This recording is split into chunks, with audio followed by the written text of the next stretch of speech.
خیبر پختونخوا کے وزیر اعلیٰ علی امین گنڈاپور اور ان کی کابینہ کے پشاور کور کمانڈر ہاؤس میں اجلاس اور افطاری کی خبر پر پی ٹی آئی کو کئی لوگوں کی طرف سے تانوں کا سامنا ہے کہ لاہور کور کمانڈر ہاؤس کو آگ لگانے والے پشاور کور کمانڈر ہاؤس میں خاموشی سے اجلاس اور افطاری کے لیے پہنچ گئے۔ دیکھیں، پہلی بات میں ہی شیطانیت ہے کہ لاہور کور کمانڈر ہاؤس کو آگ لگانے والے وہاں گئے، حالانکہ ایسا کچھ نہیں۔ اب یہ کہتے ہیں کہ مجھے یہ خبر سن کر خوشی ہوئی، وجہ یہ ہے کہ میں چاہتا ہوں تحریک انصاف اور فوج کے درمیان خلیج کم ہو۔ ایک طرف پاکستان کی فوج ہے جس کی پاکستان کے دفاع اور سالمیت کے لیے اہمیت سے انکار ممکن نہیں، جبکہ دوسری طرف ایک ایسی سیاسی جماعت ہے جس کی عوام میں مقبولیت دوسری سیاسی جماعتوں سے بہت زیادہ ہے، لیکن اس سے تعلق رکھنے والا ایک گروہ فوج پر 9 مئی کے حملوں میں شریک تھا۔ 9 مئی کو جو ہوا اس میں تحریک انصاف کی حکومت کے خاتمے کے بعد عمران خان کے فوج مخالف بیانیے کا بنیادی کردار تھا۔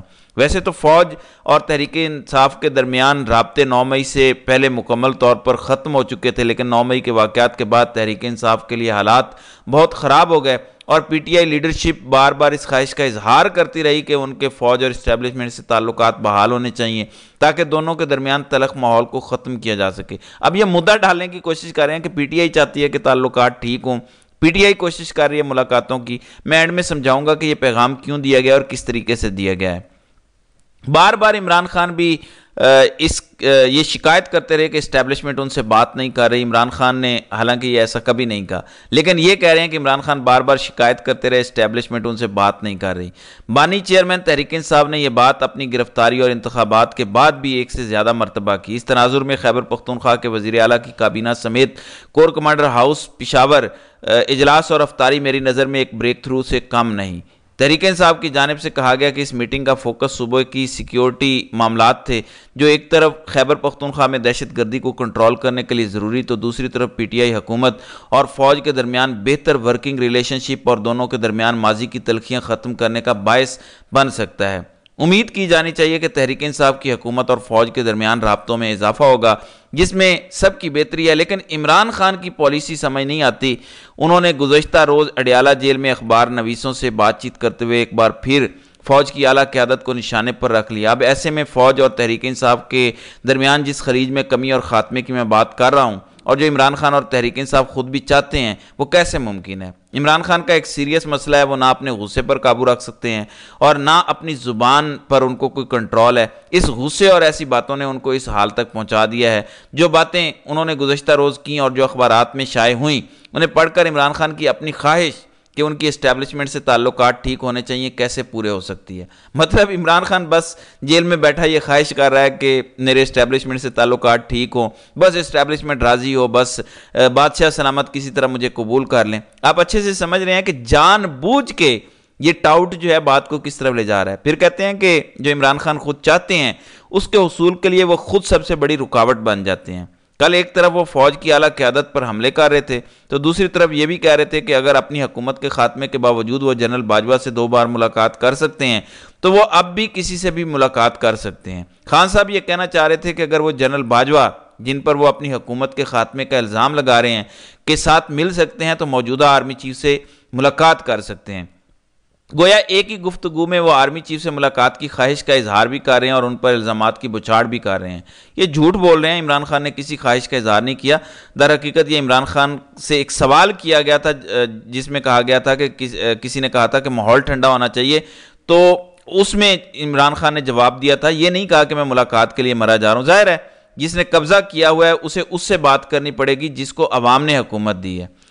پھر لکھتے ہیں کہ ایسے بیانات سے عمران خان تحریک انصاف یا پاکستان کو کیا فائدہ ہوگا؟ خان صاحب کو چاہیے اگر وہ اپنے غصے اور زبان پر کنٹرول نہیں رکھ سکتے، اب یہ سنیے گا، خان صاحب کو چاہیے اگر وہ اپنے غصے اور زبان پر کنٹرول نہیں رکھ سکتے تو کچھ عرصہ خاموشی اختیار کر لیں، اپنی توجہ عدالتوں سے ریلیف لینے پر مرکوز کریں تاکہ اپنے آپ اور اپنی اہلیہ کو جیل کی سلاخوں سے باہر لا سکیں۔ اس دوران اپنی پارٹی کی قیادت اور ذمہ داروں کو فوج اور اسٹیبلشمنٹ کے ساتھ تعلقات کی بہتری کے لیے کوشش کرنے دیں۔ خان صاحب معاملات کو ٹھنڈا ہونے دیں۔ مطلب عمران خان پر پریکٹیکل سیاست سے یہ مائنس ہو جائیں، باقی لوگ فوج سے بات کریں اور معاملات کسی سینٹرل پوائنٹ پر آ کر طے کر لیں، مطلب نواز شریف اور زرداری کی طرح پرانی یا اس سے کم تنخواہ پہ راضی ہو جائیں اور خود عمران خان سائیڈ پہ ہو جائیں، خاموشی اختیار کر لیں۔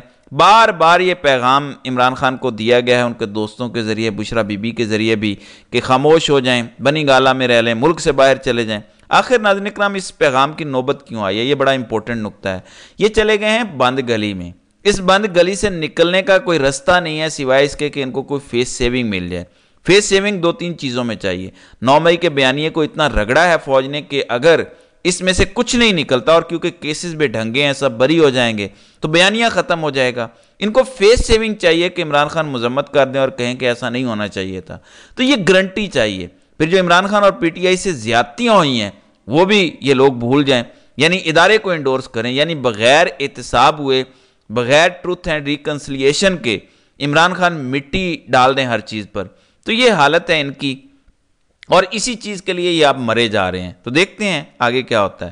تو ناظرین اکرام، آپ کی اس ویڈیو کے حوالے سے کیا رائے ہے؟ آپ اپنی رائے کا اظہار کامنٹ سیکشن میں ضرور کیجیے گا۔